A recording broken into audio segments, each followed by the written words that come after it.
All right, welcome back, guys. Today we're going to take a look at the new 4-star units and their possible relevance in RTA. So let's go and take a look. This is Miriam.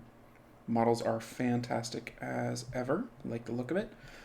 She's support, pretty generic. Base speed not super low or super high, so I don't have to really worry about that.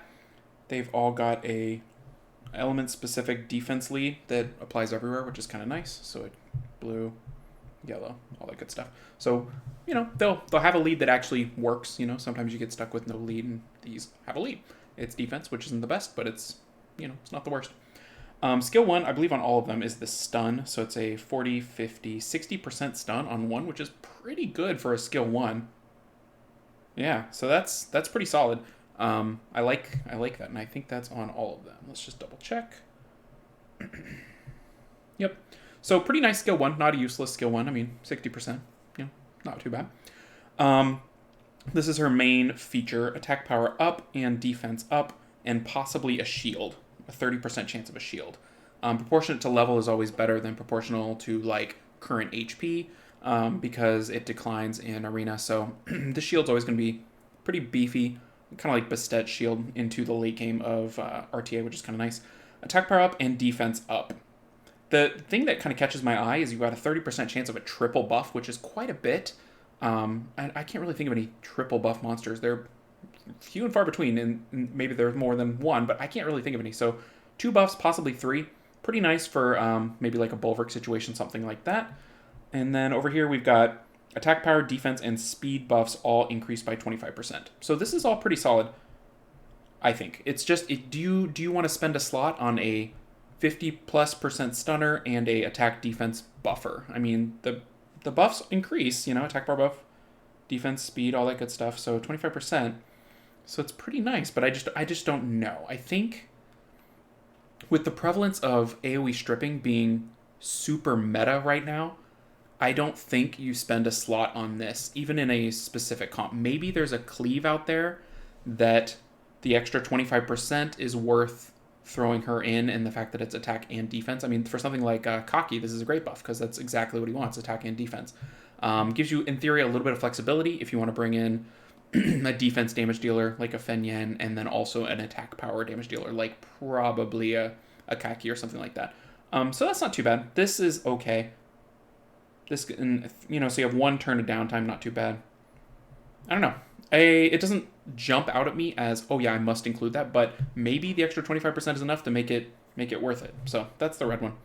Blue one, we've got the stun, hurtful hammering. So we've got beneficial hammering and we've got hurtful hammering. So, the blue one is hurtful and the red one is beneficial. I don't know.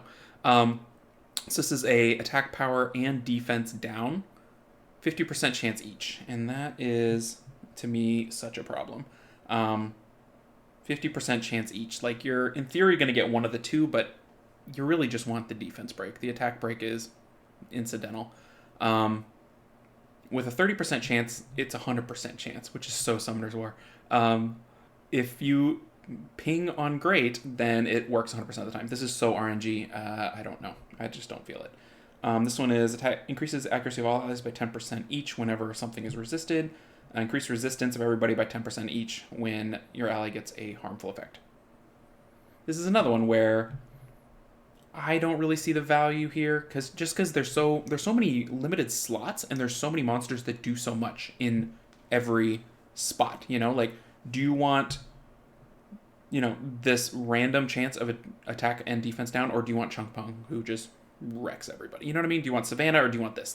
I just don't think this monster takes a slot of anything else trying to do the same job. So, all right, yellow one, there's the stun. Here's the beneficial hammering. Attack and defense up. Allies with attack power increasing effect will decrease the enemy's defense for 1 turn with 50% chance to win the attack. Allies with defense increasing attack will decrease the... Okay, this is, I think, a PvE skill. It turns everything with attack power off into a defense breaker, and then you've got attack power and defense up, which I think in some situational or early PvP or PvE comps, maybe, especially if she's wind, could find a home in super early giants.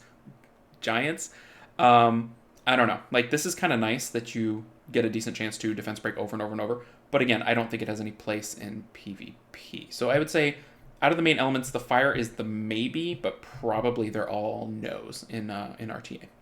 unfortunately. All right, Madeline, the light one. There's the stun. Here's the beneficial hammering, so the attack and defense up. All right, reduces all allies' skilled cooldowns by 1 turn and increases the duration of granted beneficial effects by 1 turn each. That's good, right? You get an extra, beneficial hammer. Now it's permanent beneficial hammer, which is kind of nice. You will, in theory, always have it up. You might have a little window where this thing's still on cooldown and this guy's come around again, but I don't think so.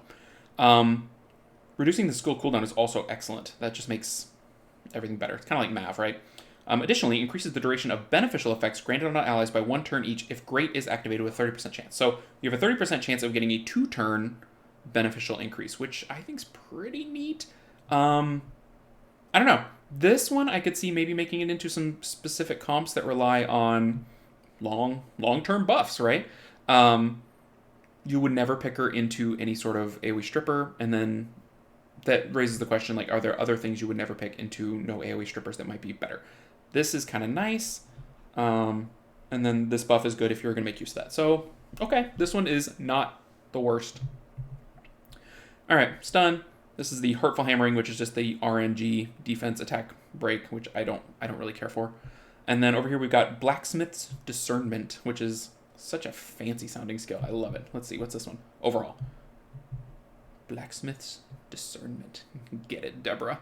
All right, increases the decreasing effects of attack power, defense, and attack speed that enemies receive by 25% each. The same skill effects do not stack with each other.